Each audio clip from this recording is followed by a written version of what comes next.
웰컴 배수는 영어의 모든 것이 담겨있는 멜리쌤 해수 영모 2019년 6월 고등학교 2학년 모의고사 36번과 37번에 대한 내신 대비 분석 강의를 시작하겠습니다. 자, 먼저 36번 지문 살펴볼게요. 일단 토픽은 돈의 이동성과 유연성, 그러니까 돈의 가장 큰 두 가지의 특징이 핵심이라고 보여지는데 사실상 돈 얘기는 조금 뒤에 나올 거고요. 이 글 전반적으로 변형이 될 만한 포인트를 좀 보여주자면 어법하고 서술형 같이 찝어줄 겁니다. 더불어서 36번은 원래 무슨 문제였었지? 그렇지, 이거는 순서를 고르라 라는 문제였었거든요. 달리 말해서 이 글 자체가 뭐가 중요한 거야?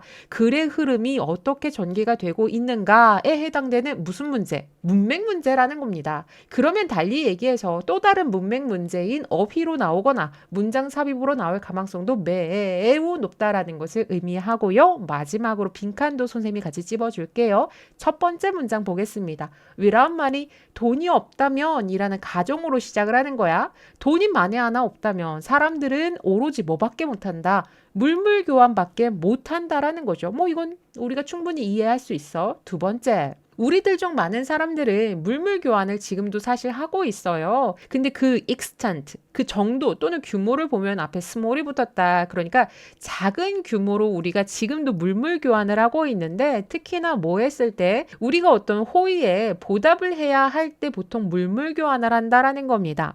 자, 아직까지 감이 안 와? 세 번째를 보면 그것에 대한 구체적인 예시가 나올 거예요. 한 남자가 있어요. 이 사람이 아마도 뭐를 제공해 줄까? 그의 이웃에 broken door니까 부서진, 망가진 문을 수리해 주는 것을 제공해 줄 수가 있습니다. 근데 이 제공을 했을 때 돈을 받는 것이 아니라 in return, 그러니까 어떤 것에 대한 보답이에요. 뒤에를 보면 뭐가 되는 거야? 그렇죠. 베이비시팅이 아기를 봐주는 행위를 나타내는 거죠. 몇 시간 동안 누군가가 내 이웃이 아기를 봐줬어. 근데 그 이웃이 또 마침 문이 고장이 났다고 하네. 근데 나는 문을 잘 고쳐라고 했을 때 내가 그 보답으로 문을 수리해 줄 수가 있는 겁니다. 이해됐죠? 자, 그리고 나서 네 번째 보도록 할게요. 뭐로 시작을 해? 예시라는 역접으로 시작을 합니다. 여러분들 당연히 문장 삽입으로 나올 가망성이 있어 보이죠? 그러나 하고서는 문장이 전환이 되었는데 지금 주어가 이시 나왔으니까 빨리 가주어, 진주어 잡아주세요. 투부정사 하는 것은 어렵다, 힘들다 라는 얘기야. 자, 여기까지는 지금 물물교환 얘기가 나왔어요. 근데 물물교환을 하는 것에 대해서 작은 규모의 물물교환을 얘기를 했었고 그러나 한다면 투부정사 뒤에를 보도록 할게. imagine 나왔죠? 빨리 여러분들 목적어, 목적보호까지 잡아주세요. 사실 imagine을 지각동사로 보냐 안 보냐에 뭐 여러 가지의 의견이 있지만 이렇게 생각하면 돼. 머릿속에다가 그거를 펼쳐서 우리가 그 상황을 바라보고 있는 시점으로도 이해를 할 수가 있는 겁니다. 궁극적으로 무슨 얘기를 하고 싶은 거냐면 여기에서 여러분들 어법에 working ing를 좀 조심하라는 얘기를 선생님이 하고 싶어서 그래. 그러니까 앞에서는 분명히 small extent였는데 이제 말이 바뀌었죠. 더 큰 규모에서 이러한 개인적인 물물 교환이 작용을 한다라는 것을 상상하는 것은 어렵다라는 거야.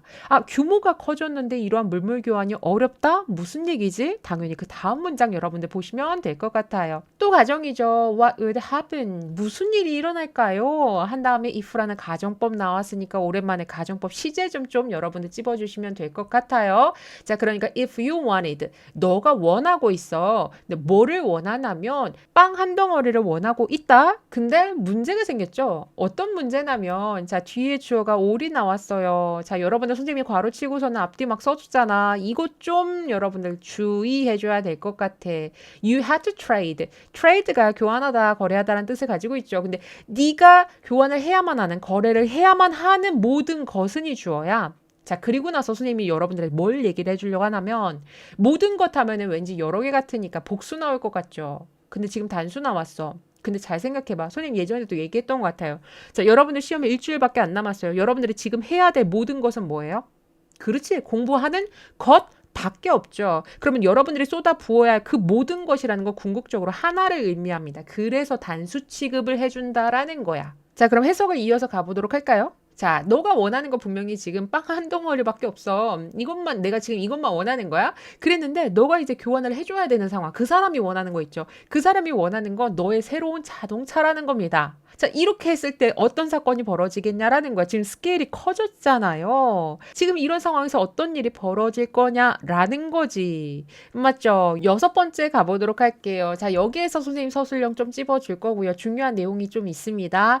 자, 물물교환이라는 것은 depends on 어디에 의존을 하냐면 굉장히 중요한 말이 나왔어. 그래서 선생님이 여기를 빈칸도 찝어줄 거고 어휘도 찝어줄 겁니다. coincidence 우연의 일치인데요. once가 지금 명사가 됐죠.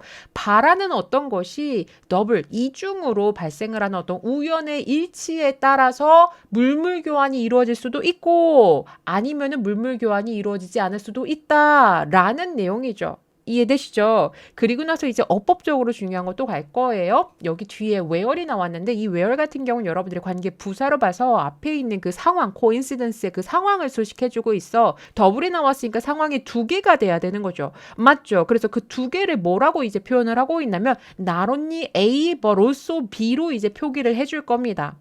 여기까지도 이해됐죠? 그리고 나서 또 어려운 어법 들어갈 거야. 나런이 A but also B인데 문제는 뭐냐면 나런이 뒤에 갑자기 뭐가 나왔다. 조동사가 나왔다. 빨리 무슨 생각해야 돼? 그렇지. 주어와 동사가 지금 도치가 되어져 있는 상태입니다. 그러니까 중요한 건 이거야. 선생님들에 따라서는 더즈 자리에 밑줄을 칠 수도 있어요. 이 선생님의 의도는 뭐가 되는 거지? 너 얘 도치된 거 알아? 그래서 얘 지금 더즈가 앞으로 온 거 알아? 이 선생님의 출제 의도일 수도 있고 경우에 따라서는 happen 자리가 또 어떻게 될 수도 있어. happens라는 단수로 쓸 수가 있어요. 근데 여러분들 이렇게 조동사가 있기 때문에 동사는 어떻게 바꿔줘야 돼? 원형으로 바꿔줘야 되는 건데 그걸 원형으로 안 바꾸면 안 되는 거지. 이 문장 자체가 복잡하고 중요한 게 많아서 선생님은 여러분들이 서술형으로 연습을 한다면 뭐 빈칸 어휘가 나왔건 서술형이 나왔건 문법으로 나왔건 다 맞을 수 있을 것이다 라는 생각에 서술형으로 찝어줬습니다. 어려워도 좀 꼼꼼하게 공부했으면 좋겠어요. 그리고 심지어 아직 끝나지도 않았어요. 첫 번째 상황 보도록 할게. 이 중에 바라는 것에 우연의 일치라는 것은 어떤 상황인 것뿐만 아니라 자 상대방이요. 우연히 뭐 하게 됐어요? 가지고 있는 거죠. What I want. 내가 원하는 것을 그 사람이 가지고 있는 첫 번째 상황이 있어요. 근데 그것만으로는 물물교환이 이루어질 수가 없어. 당연히 벌어서 뒤에를 봐야 돼요. 이번엔 누가? 내가 이제 가지고 있는 거죠. 그가 원하는 것을 이제 내가 가지고 있는 이런 우연의 일치가 이중으로 발생을 했을 때 그때 이제 물물교환이 이루어질 수 있다라는 겁니다. 여기까지만 보면 물물교환이 핵심인 것 같죠. 그래서 작은 규모일 때 상관이 없는데 큰 규모일 때가 문제구나. 가 핵심인 것 같아. 이제 얘기가 다 끝난지 알았는데 7번째 갑자기 누가 나타나요. 돈이 이 모든 문제들을 해결해 줄 수 있다라고 얘기하잖아. 그럼 앞으로 다시 또 어떤 내용 나와야 돼? 돈이 어떻게 해결해 줄 수 있지? 돈이 왜? 라는 내용이 뒤에서 나와야 되는 거죠. 8번째요. There is no need. 자, 투부정사 할 필요가 없습니다. 그러니까 이게 돈이 있을 경우로 얘기를 하는 거야. To find someone. 누군가를 찾을 필요가 없어요. 근데 이 someone을 수식해주는 who를 보시면 원하는 거죠. 그 사람이. 뭐를 원하는 거야? 너가 반드시 지금 거래를 해야 되는, 교환을 해야 되는 것을 원하는 상대방을 굳이 우리가 찾아다닐 필요가 없습니다. 뒤에 이유가 나오죠. 왜냐하면 너가 그냥 단지 뭐만 하면 되는 거야. 너의 상품에 대한 그 값을 돈으로 지불만 하면 되는 거야. 맞죠? 그러면 내 돈을 받은 그 판매자 입장은 또 어떻게 되는 거야? 그 판매자 같은 경우에는 그 돈을 받은 다음에 그 다음에 누군가로부터 이제 자기가 원하는 어떤 물건을 사면 되는 겁니다. 그러니까 결론적으로 이 돈이라는 것은 뭐가 가능하다는 거야? 이동이 가능하고요. 연기가 가능해요. 지금 무슨 얘기냐면 지금 이 장소에서 당장에 쓸 필요가 없다라는 것을 의미하지 한마디로 지금 연기가 가능하다라는 것에 대한 부연 설명을 보면 그 판매자는 일단 그 돈을 갖고 있는 상태에서 나중에 뭐 했을 때 그 시기가 왔을 때 그 시기라는 것은 자기가 원하는 것을 가지고 있는 누군가를 만나는 그 시점을 얘기하겠죠. 그 시점에 왔을 때 물건을 사면 된다라는 걸 의미하고 있는 겁니다. 이해되시죠? 자, 선생님 36번 봤을 때는 어법하고요. 서술형 특히 아까 우리 같이 봤었던 그 문장은 통째로 암기가 가능하다면 암기해줬으면 좋겠다라는 생각이 들 정도로 중요한 문장이었었고 그 다음에 문맥적으로 특히 어휘 하나하나 여러분들이 꼼꼼하게 학습했으면 좋겠다라는 생각이 드는 그런 지문입니다. 다음 질문 같이 살펴볼게요. 자, 37번 문제는 일단 토픽이 무의식과 의식 사이에서 상호작용하는 모델로서의 내용고 말이 조금 어렵죠. 쉽게 좀 풀어서 얘기해 줄게요. 우리가 뇌를 연구를 했더니 운동 기술을 어떻게 습득하는지 그 방법을 알게 된 거야. 그 방법이 소위 좌뇌와 우뇌 사이에서 의식과 무의식 사이에 서로 상호작용이 있었다. 그거를 뇌 연구를 통해서 알게 됐다라는 내용이야. 이해되시죠? 자, 그러면 이 글이 이제 어떻게 변형이 되는지 포인트를 좀 보여주자면 일단 첫 번째는 36번보다는 어법이 어렵지는 않아 보입니다. 그리고 이 문제 또한 순서 문제였기 때문에 또 다른 문맥 문제인 어휘와 문장 삽입도 여러분들 대비하실 필요가 있다라고 보여지죠. 첫 번째 문장 같이 보도록 할게요. 두뇌 연구가 provides 제공해줍니다. 틀을 제공해주는데 for understanding 뭔가를 이해하는 것에 대한 틀을 제공해준대요. 자, 말이 어렵죠? 쉽게 풀자. 두뇌 연구를 했더니 이러한 이해가 가능했다. 요 정도 쉬워요? 그러면 뭐가 중요해? 대체 무엇을 understanding 했는지 understanding에 대한 목적절을 빨리 봐줘야 되겠습니다. 자, 목적절, 즉 명사 자리에 how라는 의문사 왔으니까 빨리 여러분들 순서, 의주동, 어순 잡아준 상태에서 해석을 좀 해보자면 어떻게 우리의 두뇌가 무엇을 운동 기술을 처리하고 내면화하는지에 대한 이해를 가능하게 해줬다라는 얘기죠. 그럼 앞으로는 무슨 내용이 나올 것 같아? 우리가 운동 기술을 습득하는 그 방법에 있어서 순서가 나올 것이고 그게 대체 우리 뇌랑 어떤 연관성이 있는지만 여러분들이 찾아주면 된다라는 거죠. 맞죠? 두 번째 문장 보도록 할게요. 자, 일단 맨 처음이 전치사 in하고 ing가 같이 만났네. 뭐뭐 할 때라고 해석해 주세요. 그러니까 복잡한 움직임, 예를 들어서 골프 스윙과 같은 그런 복잡한 움직임을 우리가 연습을 할 때야. 그런 다음에 우리는 여기부터가 진짜 주어. 우리는 실험을 합니다. 다른 그립, 다른 포지션스, 다른 움직임 이런 것들을 가지고 실험을 하게 돼요. 여기까지가 문장이 끊겼죠. 그럼 문장이 끊긴 상태에서 콤마 뒤에 ing 나오면 여러분들 빨리 분사 구문 잡아줘야 됩니다. 뭐 하면서 분석하면서 이 각각의 것들을 어떤 면에서 그것이 산출하는 그 결과라는 그 관점에서 이 각각을 우리가 분석하면서 실험을 하게 된다는 겁니다.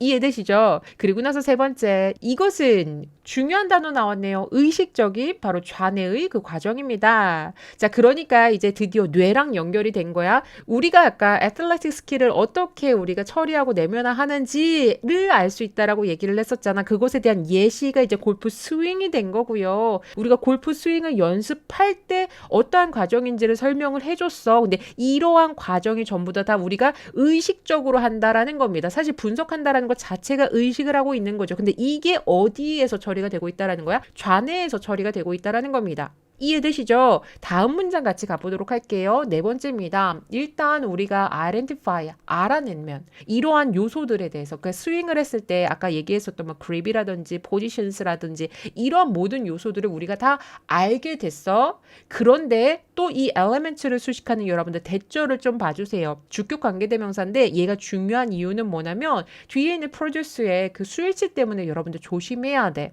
대라페 소잉에 여러분들이 만에 하나 수일치를 맞춘다면 이거 단수 취급해야 되겠지만 지금 해석적으로 봤을 때 엘리멘트를 수식해주고 있기 때문에 복수해야 된다라는 거 주의하셔야 됩니다. 무슨 얘기냐면 아까 우리가 스윙하면서 여러 가지를 연습을 했었는데 여러 요소들을 그 중에서도 어떤 결과를 가져오게 하는 너가 바라는 맞죠? 너가 바라는 어떤 결과를 만들어낼 수 있는 그런 요소를 우리가 딱 알아차렸어. 그렇게 했을 때 그 다음에 우린 당연히 어떻게 해야 되겠어? 그거를 우리가 반복해서 연습을 당연히 해줘야 되는 겁니다. 그러면 이러한 연습을 하는 그 시도, 목적은 뭐가 되느냐? 뒤에를 보도록 할게. To record. 한마디로 기록하기 위해서 좀 영구적으로 기록이라는 거 손으로 기록하는 게 아니고요. 내 몸이, 네 몸이 그거를 기억해야 되라는 얘기 많이 들었지, 맞지? 그러니까 여기서는 지금 뭐 근육 저장이라고 얘기를 했었는데 말 그대로 네 몸이 기억할 수 있도록 네 몸에다가 그거를 기록하고자 하는 시도에서 아, 이게 성공적이야. 그러면 이 자세를 계속 여러 번 연습을 하는 거야. 이것에 대한 예시는 선생님이 옛날에 밴쿠버 올림픽에서 김연아 선수가 금메달을 땄었죠. 그때 김연아 선수가 그러고 나서 4년 뒤에 다시 동계 올림픽에 나왔었는데 그때 기자가 김연아 선수한테 떨리지 않냐라고 질문을 한 적이 있었어. 그랬더니 김연아 선수가 너무나 담담하게 얘기를 하는 거죠. 하나도 안 떨린다. 왜냐하면 정말 지겹게 연습을 했기 때문에 내 몸이 알고 있다. 그 얘기를 하는 겁니다. 투부정사가 attempt 수식하는 형용사적 용법에다가 permanently라는 중요한 어휘 같이 찝어준 상태에서 다섯 번째 문장 넘어갈게요. 다섯 번째 문장은 문장 삽입을 선생님이 예상을 해보는데 사실 푸는 건 조금 쉽죠. 단서가 있거든. in this way라는 단서가 있었어. 이러한 방식으로 우리는 뭐 하게 된다. 핵심적인 단어입니다. 우리는 내면화를 이제 하게 되는 거죠. 소위 어떤 느낌으로 운동 감각의 그 느낌으로서 이 스윙을 이제 내면화를 시키게 됩니다. 그리고 나서 여러분들 feeling을 수식해주는 대절을 한번 살펴보도록 할게요. 여기 뒤에를 보면 전반적으로 무슨 내용을 하고 있어? 자, 우리가 이제 그 다음에 이거를 성공을 해서 연습을 하잖아. 그 이후에 언젠가 이게 필요할 때가 있겠죠? 그러니까 연습하는 거 아니겠어? 맞죠. 그러니까 우리가 이것을 해야만 할 때, 필요가 되어질 때마다 뭐 하기 위해서 내가 원했었던 그 스윙을 다시 만들기 위해서 우리가 일종의 의존을 하고 있는 운동 감각적 어떤 느낌으로서 이 스윙을 내면화하게 되는 겁니다. 이해되시죠? 다음 문장 같이 가보도록 할게요. 선생님 여러분들 이해를 돕기 위해서 좌뇌와 우뇌를 적어드렸습니다. 여섯 번째를 보면 이러한 내면화는이니까 얘도 역시나 마찬가지로 이 앞에 이렇게 내면화한다라는 내용 뒤에다가 문장 삽입을 하면 되겠지? 맞죠? 이러한 내면화는 transfers. 위에 화살표를 보면 알겠지만 얘가 이동을 하는 거죠. 그 스윙이 어디에서 어디로 이동하다를 좀 잡아줄 필요가 있을 것 같아. 그래서 일단은 영어적으로는 from A to B로 가게 될 겁니다. A를 좀 먼저 보도록 할게. A는 사실 이전까지 지금까지 해온 부분이 다 A야. 그래서 앞에서 뭐라고 얘기했었냐면 conscious라는 단어를 우리가 분명히 아까 봤었죠. 의식적으로 controlled, 조절되는 좌뇌의 기능으로부터 여기 기능으로부터 이제 어디로 옮겨지게 되는 것이다. 우뇌의 기능으로 옮겨지게 되는데 당연히 그 사이에는 뭐 의식적인 반대말이 죄다 다 들어갔다라고 보면 될 것 같아요. 무의식적인이잖아. 여기서는 무의식적인 것을 어떤 단어를 사용을 했냐면 직관적인이란 단어를 표시를 했어. 직관적이고 자동화되어진 우뇌의 기능으로 이동을 시킨다. 이게 바로 내면화라는 겁니다. 이해되시죠? 다음 문장 같이 가보도록 할게요. 이러한 설명은이 주어가 됐네요. 그 사이에 콤마가 들어갔는데 사실 이 콤마는 싹 다 지우고 여러분들 버리셔도 이 내용을 이해하는 데는 어렵지는 않습니다. 근데 어법 때문에 어쩔 수 없이 콤마 사이를 선생님이 좀 설명을 해주려고 해요. 일단 despite가 나오면 무조건 우리는 although랑 despite 둘 중에 하나 골라줘야 되겠죠. 비록 뭐이긴 하지만 이란 얘기야. 그러니까 얘는 사실 필요하지는 않아. 지나친 단순화가 되는 거죠. 그러니까 involved. 실질적으로 우리가 그 운동 기술을 우리가 익힌다고 했을 때 그것과 관련된 실제의 그 과정이 있을 거야. 그럼 그 과정이 사실은 굉장히 좀 복잡할 수는 있습니다. 근데 이렇게 설명하는 것이 그런 과정을 지나치게 단순화하는 거일 수도 있겠지만 그럼에도 불구하고 그래도 어쨌든 이러한 좌뇌에서 우뇌로 옮겨지는 내면화라는 이러한 설명이 어떤 역할을 해주게 되는 것이다. 그렇죠. 어떤 모델로서의 역할을 해준다라는 거고요. 사실 이 모델 어렵게 생각하지만 우리 첫 번째 문장에 있었던 프레임워크 정도 생각하면 될 것 같아요. 이해를 도와주는 그 도구가 될 수 있다라는 겁니다. 그래서 뒤에를 보면 얘는 사실 우리가 계속 하고 있었던 부분이야. 두뇌에서 의식적이고 무의식적인 그러한 활동 사이에서 발생하는 상호작용에 대한 이해를 도와주는 역할을 한다. 이렇게 여러분들 생각하면 되고요. 지금 보면 두뇌 얘기만 나오고 뭐가 빠졌어? 우리가 어떤 운동 기술을 습득할 때에 해당하는 내용이 빠졌죠. 그 부분이 이제 마지막에 있다라고 보면 될 것 같아요. 선생님 어휘까지 같이 찝어드렸습니다. 자, 36번은 어법이 조금 까다로웠고 37번은 내용적으로 여러분들 좀 꼼꼼하게 볼 필요가 있는 그런 지문이었다. 자, 그럼 오늘 수업 여기서 마무리하도록 하겠습니다. 여러분들 2019년 6월 고등학교 2학년 모의고사 36번과 37번 지문은 반드시 오늘 알고 오늘 끝내시길 바랍니다.